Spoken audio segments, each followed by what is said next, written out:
Welcome back to the Funny Show. I am your host, Mr. Funny, and today we're going to be talking about the ways that you can do escort missions in gaming, as it's kind of topical right now, as God of War just came out, and the whole game is basically one long escort mission.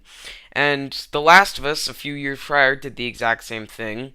Um, and basically the whole game was just one long escort mission. So today we're going to be talking about what makes an escort mission good. But before I start that, I want to just give a quick shout out to my homie, Homeslice TheDamnitGamer. I think that's what his name is.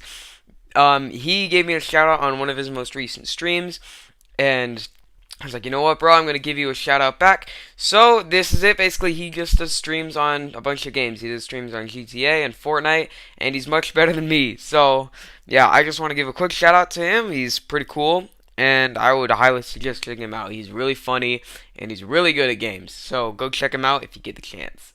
If you don't know what an escort mission is, it is basically where you have to escort some sort of person in the game that you're playing, and you have to make sure they don't get killed or they don't get spotted or etc. And these missions are normally considered the sole thing that almost every gamer hates when they're playing the game, as they're just tedious, they're annoying, and nobody likes them, as they're just pointless, they are hard, annoying, frustrating, and just all above. I've said that multiple times, I'm pretty sure, but you know what? I don't care. But God of War recently came out, and like I said earlier, this is basically just one huge escort mission game. This game is like the escort mission game, and you'd think that most people are worried about this. But it turns out that the son, Atreus, is actually really good, and he's probably the best part about this game, not just because of his character, but actually because he actually does something interesting. And that really surprises lots of gamers, as normally this doesn't really work. And I'm going to take the time to give some person I found on the internet, his name's Clean Prince Gaming, my bad. He did a video recently about this, and I thought it was really good, so I'm actually going to use a clip from him. Don't worry, bud, I'm going to give you some credit.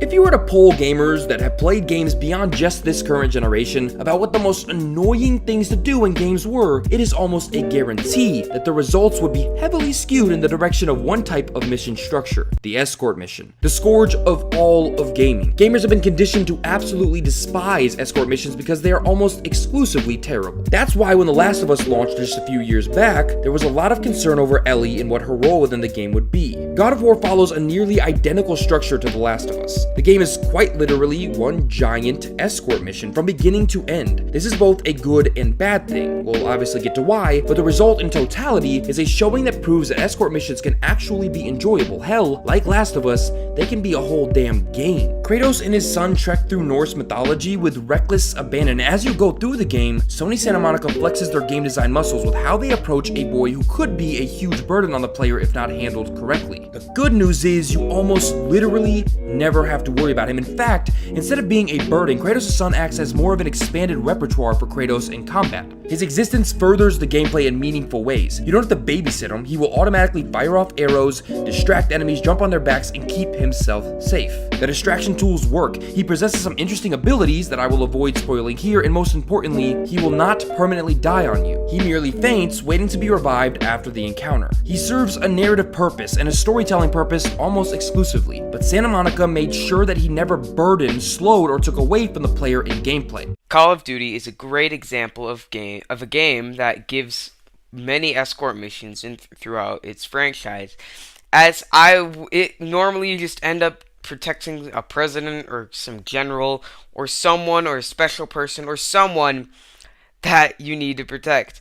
And in the end, you normally either get frustrated, and that's very common. These levels are pretty much a chore and nothing else. Or you're just gonna end up dying over and over and over again, and it's not even that rare if both happen to you. God of War and The Last of Us are great examples, and probably the only examples that actually make escort missions work, as basically the essentials that you really need that we've learned today is that all you need to do is have the person you're escorting actually help you and not really have to worry about it, as they can help you during a boss fight if you're in a struggle situation, like shown in the gameplay with Atreus stunning the enemy and got freaking Kratos, that's his name, throwing an axe at the troll's head.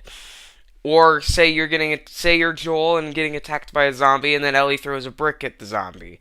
That is how an escort mission could work. I don't know why we don't see as many of these in other games, such as Call of Duty, but it would be nice. And anyway, guys, that's gonna be the end of this video here. I hope you guys enjoyed it. Um, I, this is a topic that's very relevant right now, as God of War just came out, and it's very popular. I hear it's one of the best games of the year, and it's probably gonna get Game of the Year, or at least nominated. But what are your guys' thoughts on God of War and escort missions? Let me know down in the comments.